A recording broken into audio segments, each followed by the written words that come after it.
Hey, I'd like to welcome you to another episode of Mission Matters. My name is Adam Torres, and if you'd like to apply to be a guest in the show, just head on over to missionmatters.com and click on Be Our Guest to apply. All right, so today's guests are Steve Chamberlin and Ann Lewandowski, who are co-founders over at Equitable Evidence. Steve, Ann, welcome to the show. Thank you, Adam. Thank you. Great to be here. All right, so I'm looking forward to today's conversation. We're going to talk about using AI to achieve health equity. So a hot topic, AI, how that plays into health equity. We're going to get into that. We got a lot to unpack here today, but we'll start this episode the way that we start them all, with what we like to call our Mission Matters Minute. So at Mission Matters, our aim and our goal is to amplify stories for entrepreneurs, executives, and experts. That's our mission. Steve, Ann, what mission matters to you? So thank you so much for the opportunity to speak about Equitable Evidence's mission.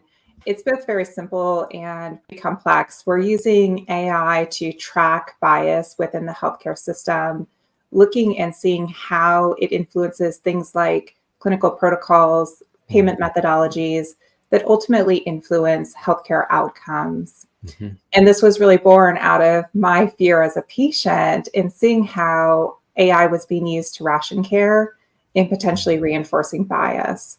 So when I saw a call for how to develop the future of evidence, I flipped the script in my mind and thought, what if we could use AI and its ability to review massive amounts of data to see where the pain points were for underserved people? Mm. Looking at whenever I have co-founders on here, I always have to ask this one: how'd you meet? How'd this idea? How'd this come together? I can tell you my co-founder story. I met my co-founder. I always tell people I swiped right on LinkedIn, kind of. So I met my other co-founder here. We've been together for 8 years ever since. Match made in heaven, I say, and I can't do it without Chirag. So always want to hear the co-founder story. How'd you come together for this company? Yeah. So kind of a similar kind of story where Ann had this fantastic idea of needing to do something better for patients. Yeah. And so she was telling a mutual friend, okay, here's what I'm doing. Here's what I'm thinking. And so she told her, oh, I've got just the person that you need to meet that's already working with AI in healthcare. Mm-hmm. And so she introduced us. And so we just really hit it off. And just started talking and sharing about, okay, who does what, how do we want to get the ball rolling?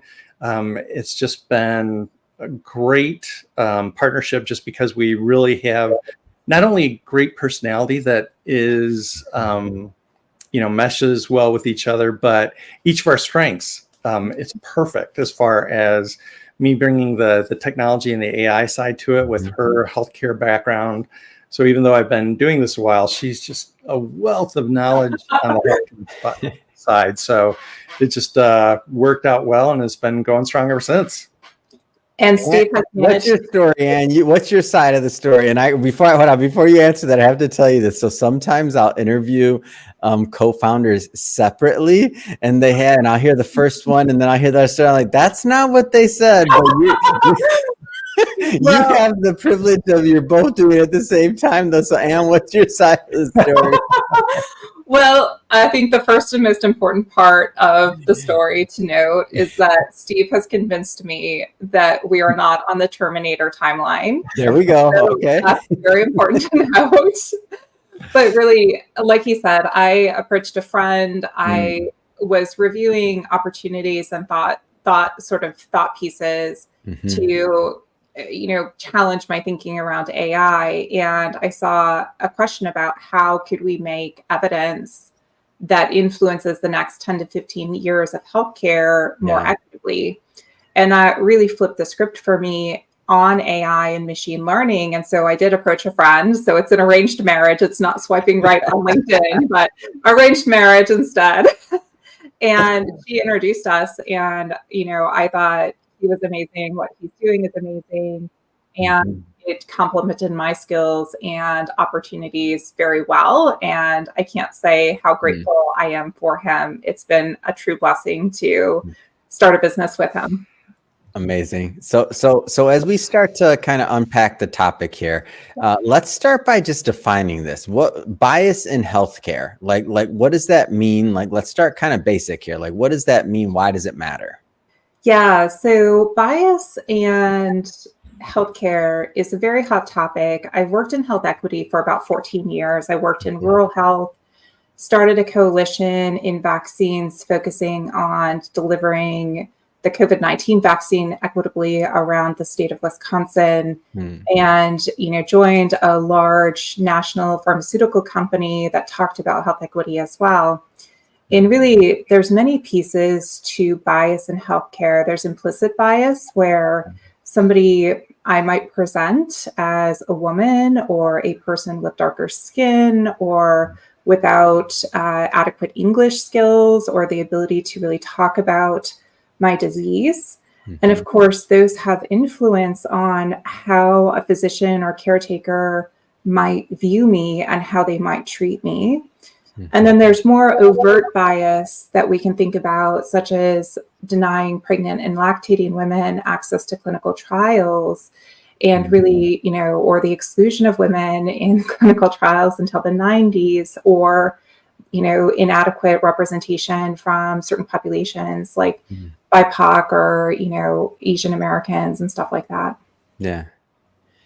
And so now looking at so now thank you for defining that, by the way. So now we have a basis for the conversation. So now if we connect that with AI and so how does this piece of it work? Like, how does the fact that things are moving so fast to where now maybe some of those decisions in the past, those were like somebody made that decision, right? Like it was a group, a committee, whoever, that said that somebody could participate or not. But now with AI and just how things are moving so fast, like how do we connect these two? Like, where do we start with that? Yeah, so it's a couple great points and a wonderful question. Technology has been in the works for quite a while on helping people make decisions, both in healthcare and outside. I mean, if you think about it, as far as just in general, something that people probably can relate to maybe a little bit easier is HR, finding job. There's so many resumes. And so technology has been already sifting through those to bring keywords that people are searching for a particular job that they're trying to hire to make that happen. And so you keep evolving that with technology and finally getting to the point where you're using AI or machine learning to be able to manage that process. And so with this, we're trying to do some of those same things. We've been already using AI or machine learning for healthcare. For my company, it's been really more on the administrative side, if you will. We're not looking at trying to solve how to better care for somebody. It's been kind of like what we're talking about today. How do we bring better care and bring the tools so that people can really focus then on getting care to those individuals? So what we're looking at here is not trying to, like we were saying before, not trying to build a new Terminator to try to take over things, but we are trying to be more responsible and be more transparent. So those are transparency as well as the protection of the personal data. So those are some of the top issues. And in the industry, that's finally really starting to happen. There are some state laws like Colorado that are trying to put some things forth that require that to happen with different companies. And some of the new startups are using that as their primary focus, is how do we keep things safe? So that's one of the things that we're trying to do with this as well, is we're never going to be selling any data. We're never going to be using it or selling or giving it to anybody else. We're actually just trying to make it a better process for the patients to be able to find this better care by using technology to go through these millions of different types of transactions and all the different kinds of plans based off of location and some of the different characteristics that Anne was already bringing up, to make it a little bit easier for humans to be able to find that right plan so that they can get the care they need. Yeah. Yeah. And I think I would just add to see that,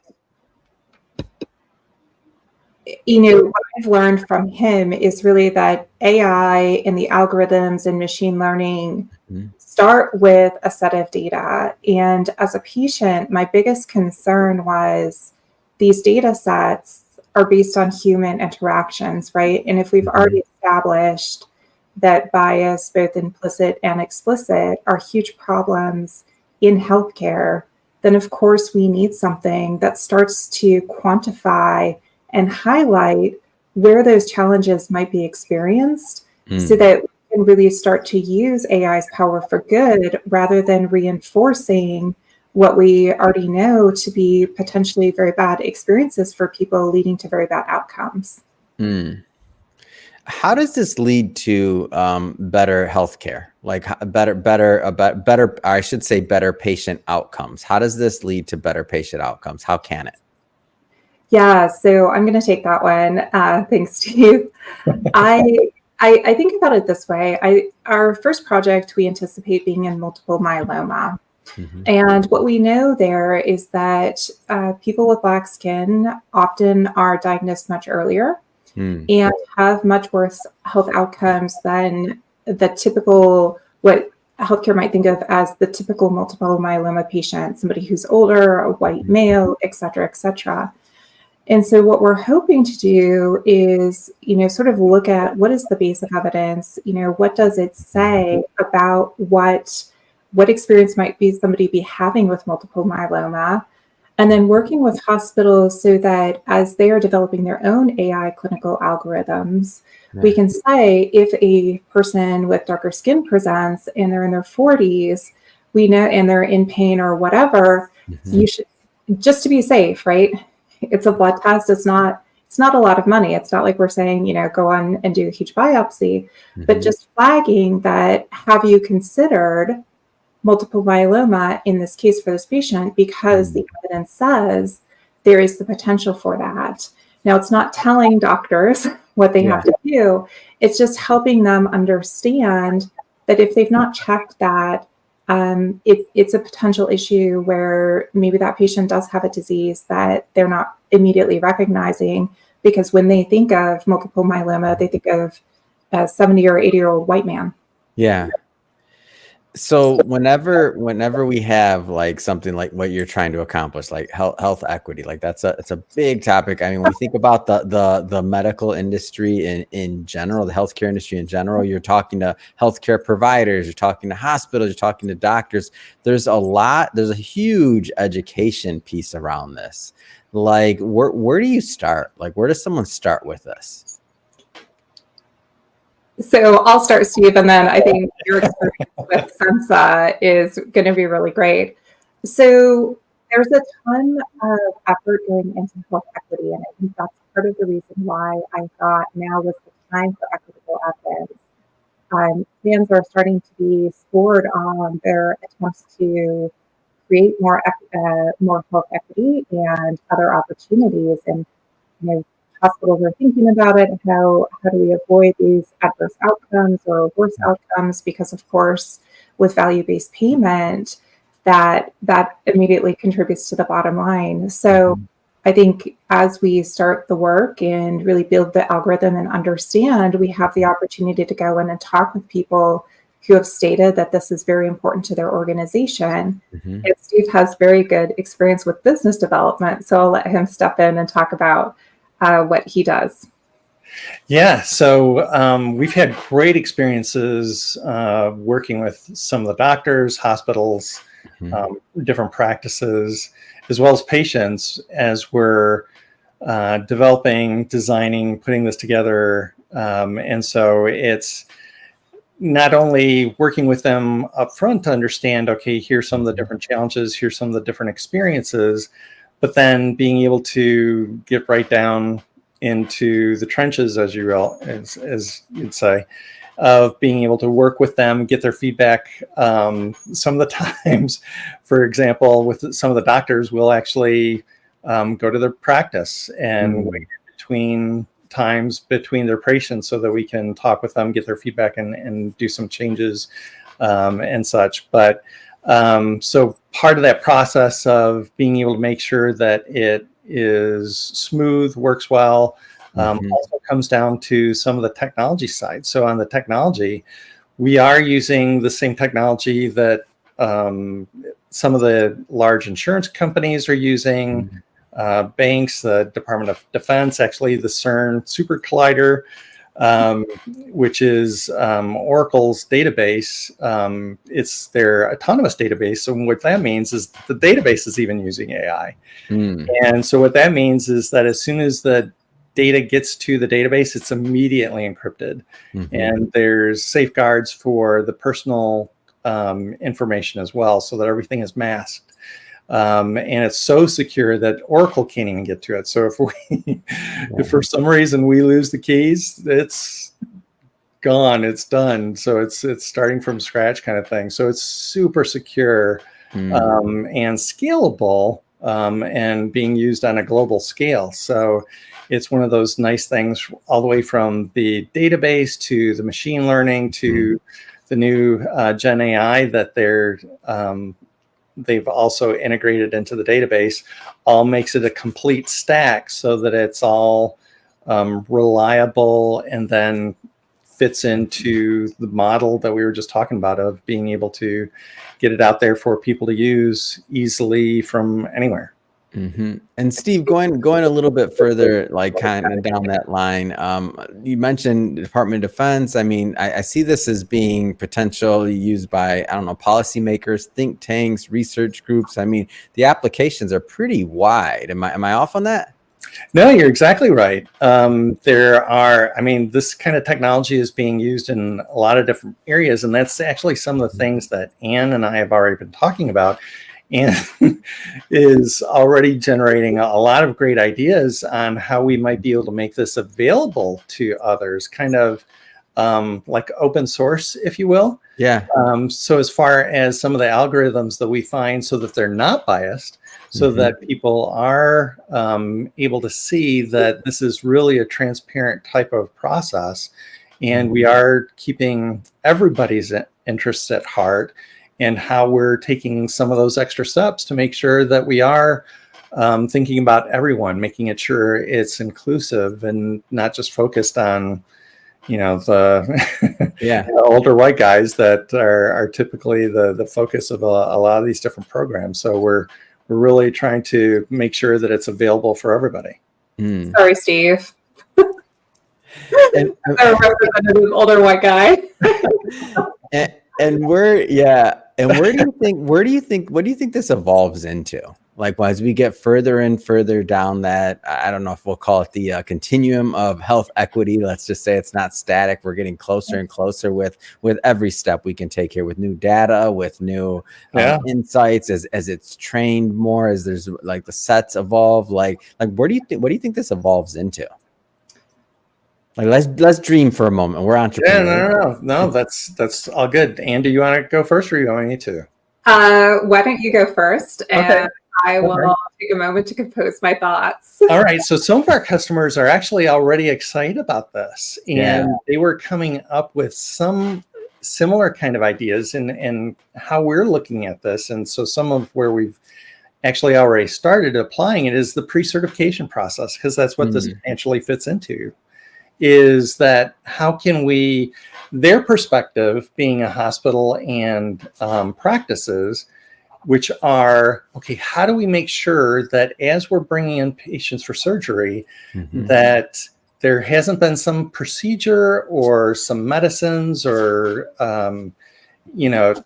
whatever's happened in the past to manage their issue is not going to impact our current surgery.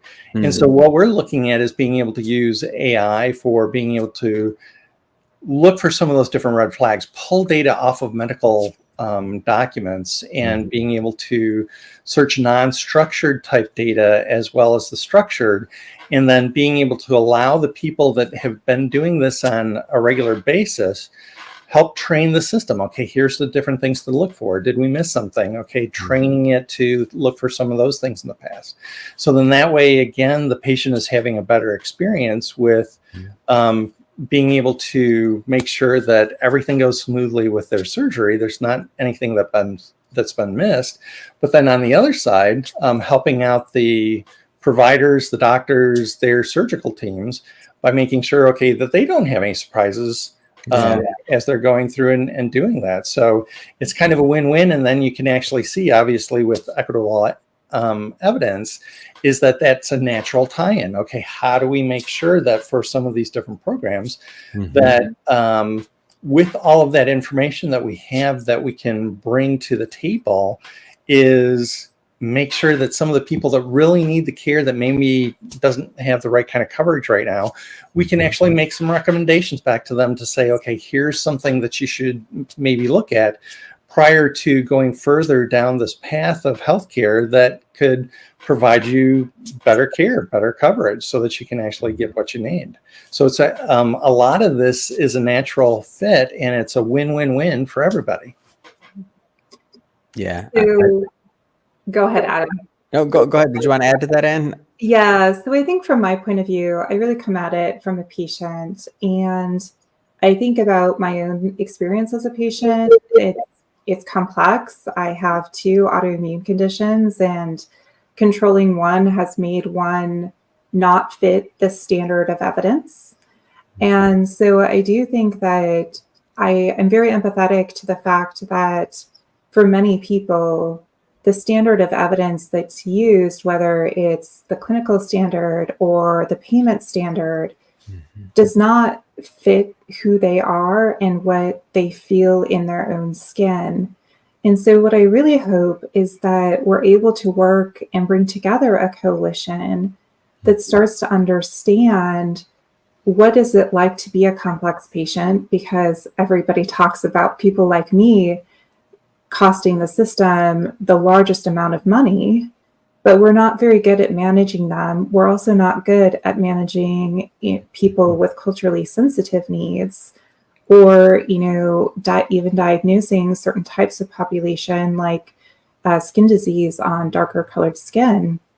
And so for those reasons, I really hope that as we move more and more towards value-based payment and quality initiatives, that we can take some of that burden off in terms of, because we hear about physician burnout, nurse burnout, how much these quality initiatives are damaging our workforce while also enhancing the real care that people deserve and should be having, that is personalized to them, right, in the state, but also really recognizes what they experience in their own skin. So that's my hope, is that we can bring providers, insurance companies, policymakers together to really enhance care for every American. It's great. Well, Ann, Steve, I just have to say it has been great having you on the show today. I mean, what's next? What's next for both of you? What's next for the company? Like, what's next?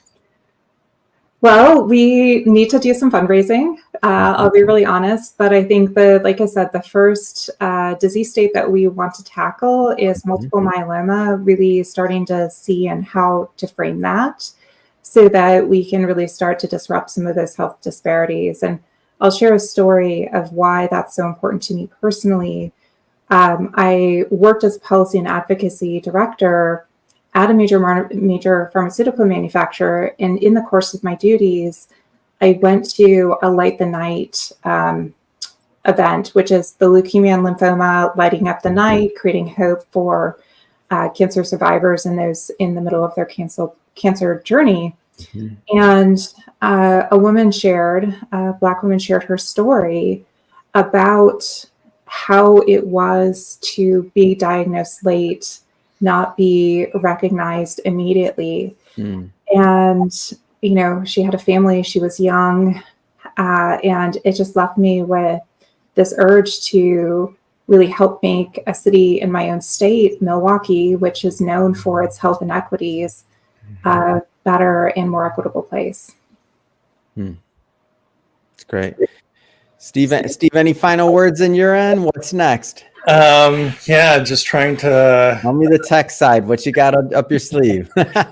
Yeah, no, I mean, it's really, I mean, I'm sorry, it's really an exciting time for technology. I mean, there's so many things that are going on.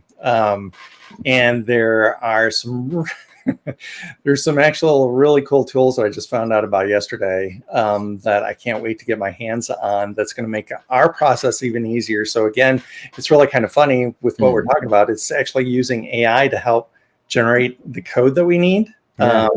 For actually building out these tools so that we can actually do it faster and better. You're going to have to convince me on that one, Steve. I'm not sure about this whole AI to train AI thing. There goes your Terminator timeline. Oh, there it goes. It all comes back.